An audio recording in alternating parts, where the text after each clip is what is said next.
Hello everyone, मैं हूं पवन नेगी और आज के वीडियो में हम लोग देखने वाले हैं class 12 chemistry chapter number 4 chemical kinetics. और ये इस सीरीज़ का 8th पार्ट है। तो इससे पहले वाले पार्ट में हम लोगों ने देखा था अबाउट द आर्हीनियस इक्वेशन और एक बहुत इंपॉर्टेंट एक्सप्रेशन हमने डिराइव किया था from the Arrhenius equation, log K2 over K1 is equal to EA over 2.303 R।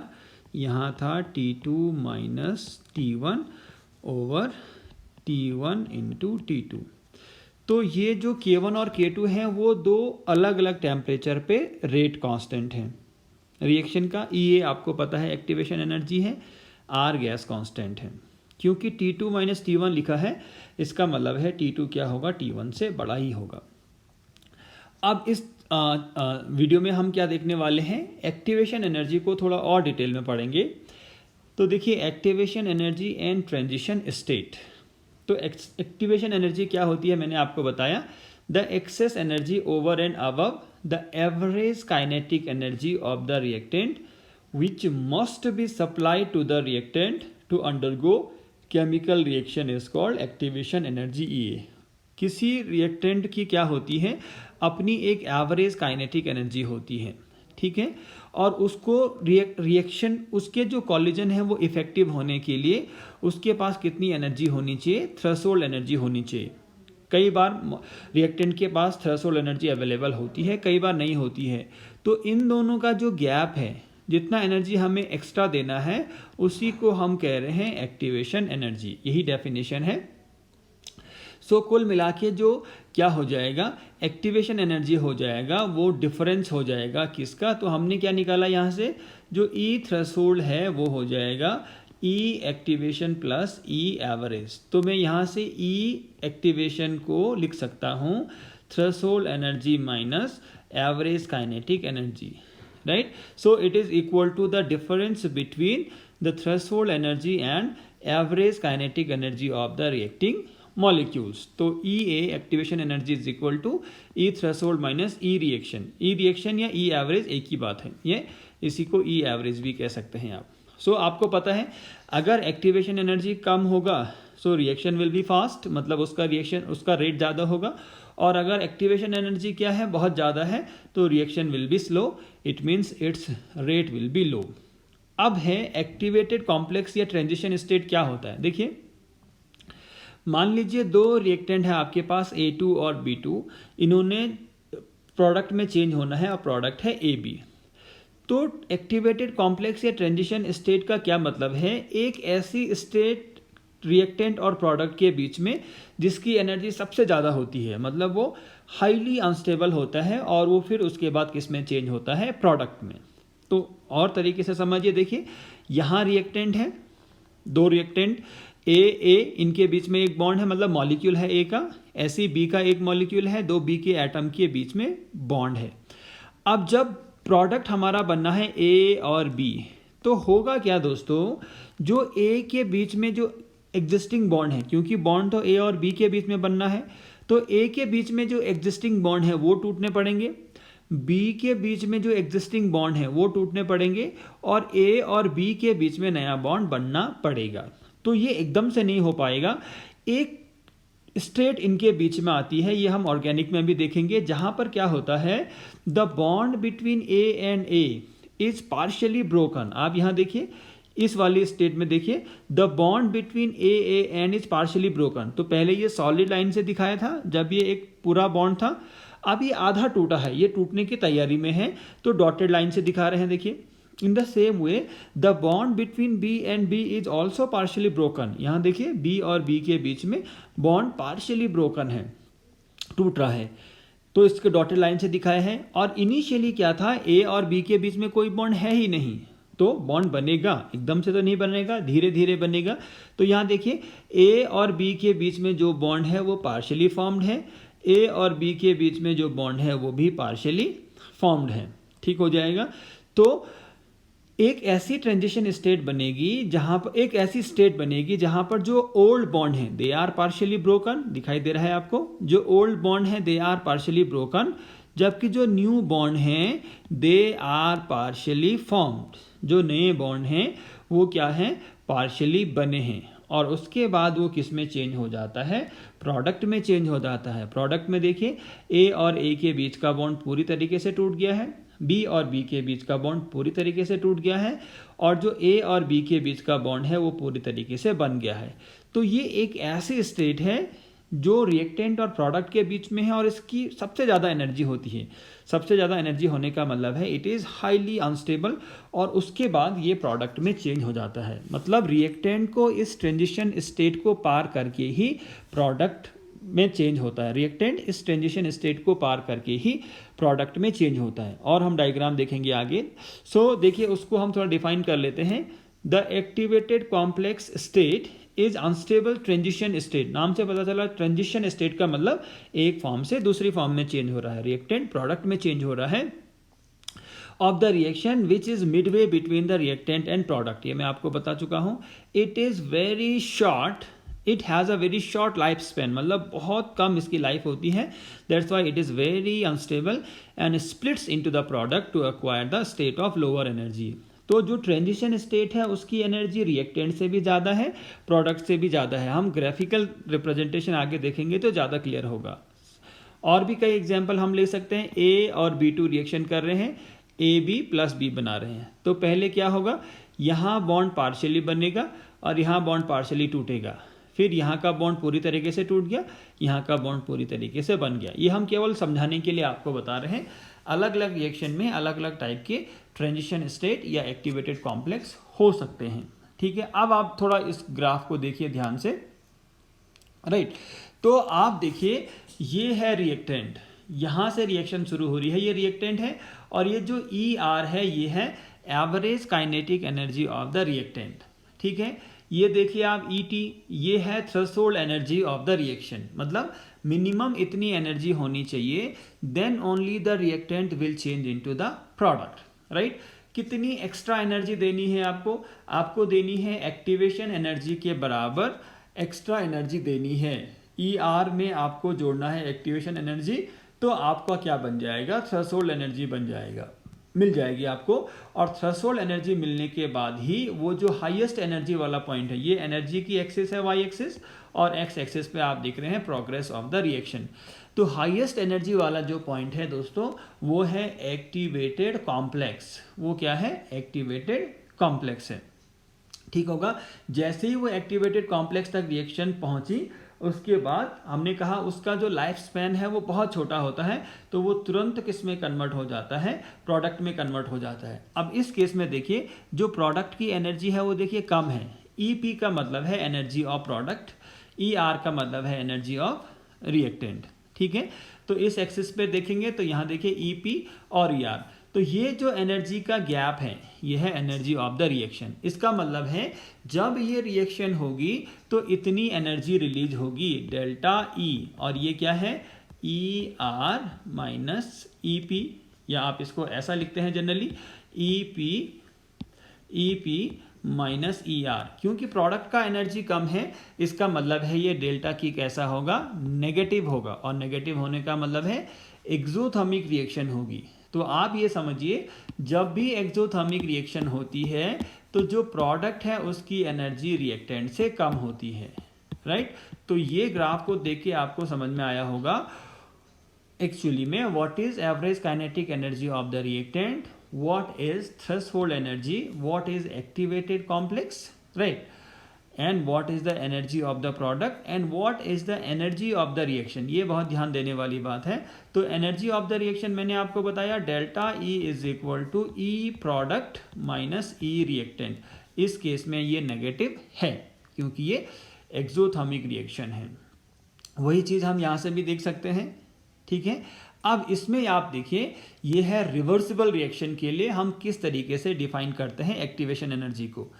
तो एनर्जी जो डायग्राम है, एनर्जी जो प्रोफाइल है वो बिल्कुल वैसा ही है। देखिए रिएक्टेंट पहले एक एक्टिवेटेड कॉम्प्लेक्स में चेंज होते हैं, उसके बाद प्रोडक्ट में चेंज होते हैं, मतलब अगर आप इसको अगर आप कोई हिल मान लो, तो हिल में अगर आपको कोई बॉल को कैरी करना है तो आपको सबसे मुश्किल यहाँ से यहाँ तक कैरी करने की है, इसके बाद आप छोड़ दोगे तो ये अपने आप नीचे लुढ़क जाएगा, राइट। तो रिएक्शन में भी ऐसा ही है, एक्टिवेटेड कॉम्प्लेक्स तक पहुंचने के लिए एनर्जी चाहिए, उसके बाद वो अपने आप किस में चेंज हो जाता है, प्रोडक्ट में चेंज हो जाता है। तो हम यहाँ पर देख रहे हैं रिवर्सिबल रिएक्शन के लिए किस तरीके से एक्टिवेशन एनर्जी डिफाइंड है। तो आप देखिए, ये है रिएक्टेंट, ये है प्रोडक्ट, राइट। अगर आप फॉरवर्ड रिएक्शन के लिए देखेंगे तो फॉरवर्ड रिएक्शन के लिए देखिए एवरेज काइनेटिक एनर्जी और थ्रेशोल्ड एनर्जी के बीच का जो गैप है वही क्या होगा, एक्टिवेशन एनर्जी होगा, ठीक हो जाएगा। अब अगर आप रिवर्सिबल रिएक्शन देखेंगे, अभी तो जो मैंने बात की वो थी A plus B changing into C plus D. अब रिवर्स रिएक्शन के लिए अगर मैं देखूं C plus D changing into A plus B, तो उस केस में ये क्या हो जाएगा आपका reactant. This is the average kinetic energy of the reactant. Activated complex अभी भी वही है, चाहे आप रिवर्स रिएक्शन, चाहे आप फॉरवर्ड रिएक्शन की बात कीजिए, चाहे रिवर्स रिएक्शन की बात कीजिए, activated complex is the same, but difference किस में है, एक्टिवेशन एनर्जी में है। यहाँ देखिए, ये है प्रोडक्ट, ये है एक्टिवेटेड कॉम्प्लेक्स या थ्रेशोल्ड एनर्जी। तो यहाँ एक्टिवेशन एनर्जी कितनी ज़्यादा है, देखिए ये पूरा का पूरा क्या हो जाएगा, एक्टिवेशन एनर्जी हो जाएगा, ठीक है। तो रिवर्स रिएक्शन के लिए यहाँ पर क्या है, एक्टिवेशन एनर्जी बहुत ज़्यादा है। इसका मतलब है नेचुरली ये रिएक्शन अगर आप इसको करवाएंगे तो ये फॉरवर्ड डायरेक्शन में ही होगा जहाँ एक्टिवेशन एनर्जी कम है, क्योंकि आपको पता है lower the value of activation energy higher is the rate of reaction. तो ये रिएक्शन फॉरवर्ड रिएक्शन में आसानी से हो जाएगा, फॉरवर्ड डायरेक्शन में आसानी से हो जाएगा, ठीक है। अब अगर आप एक्सोथर्मिक और एंडोथर्मिक की रिएक्शन देखो तो मैंने कहा था एंडोथर्मिक में, एक्सोथर्मिक में एनर्जी रिलीज होती है, और एनर्जी कितनी रिलीज होती है, delta E is equal to E P minus E R. तो जब प्रोडक्ट की एनर्जी कम है रिएक्टेंट से तो डेल्टा ई यहाँ क्या आएगा, नेगेटिव आएगा, और वो ग्राफिकली भी आप देख सकते हैं। ये है एनर्जी एक्सिस, ये है रिएक्टेंट की एनर्जी, और प्रोडक्ट की एनर्जी तो कम है, इसीलिए ये आप ग्राफ देख के भी बता सकते हैं that this reaction is exothermic, ठीक है। इसके बाद अगर आप एंडोथर्मिक में देखिए तो उल्टा हो जाएगा, एंडोथर्मिक में ये रिएक्टेंट की एनर्जी है और ये प्रोडक्ट की एनर्जी है ज़्यादा।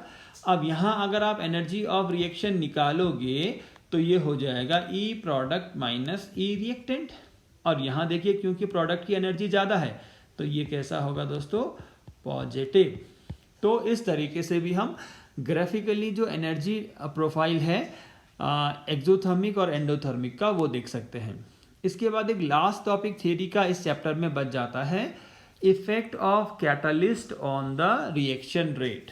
हम लोगों ने क्या कहा, जो कैटलिस्ट है वो रिएक्शन की रेट को बढ़ाता है, वो रिएक्शन में पार्टिसिपेट कर सकता है, टेम्परेरी बॉन्ड भी बना सकता है, but at the end of the reaction जो कैटलिस्ट है वो रिकवर हो जाता है। इतना हमें फैक्ट पता है और हम इसको क्लास 11 से देखते आ रहे हैं इक्विलिब्रियम वाले चैप्टर में।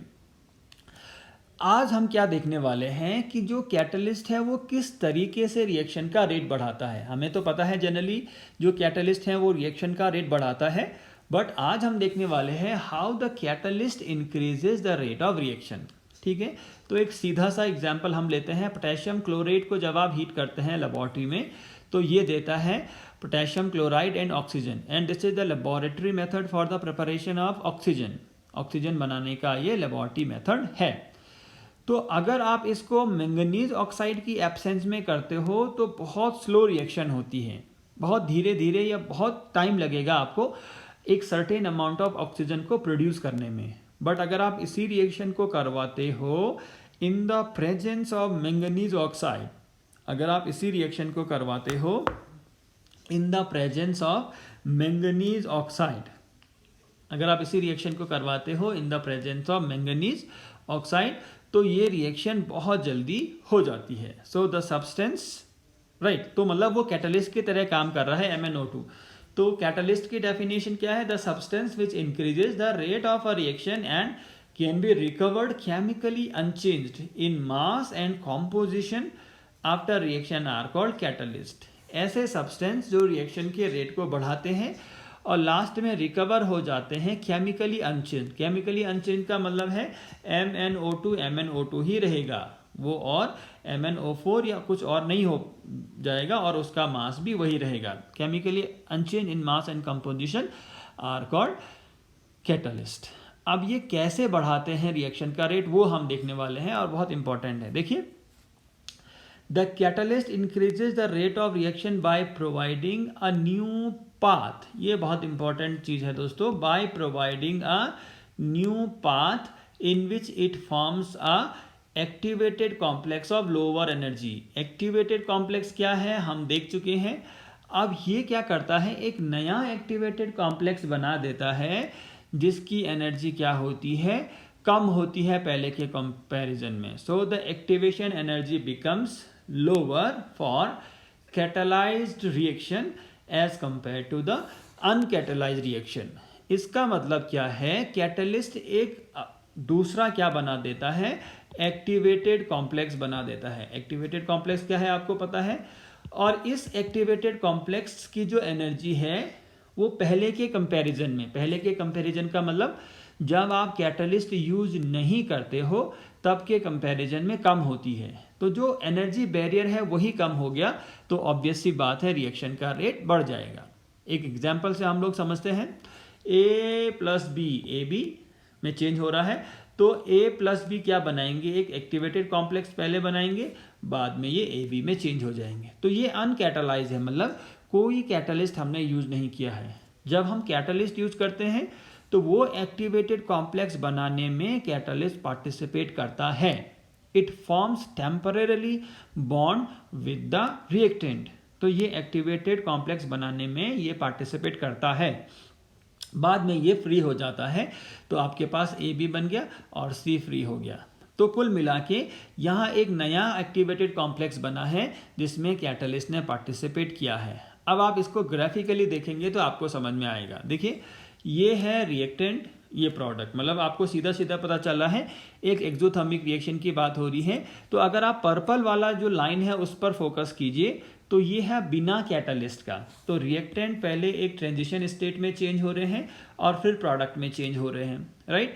और आपको पता है कि एक्टिवेशन एनर्जी कितनी होगी, ये होगी average kinetic energy of the reactant and up to the threshold energy. ये क्या है, एक्टिवेशन एनर्जी है, ठीक हो जाएगा।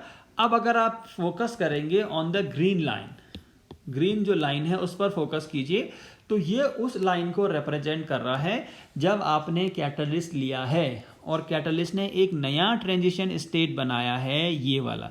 तो इसकी एनर्जी पहले वाले से काफ़ी कम है कि नहीं है।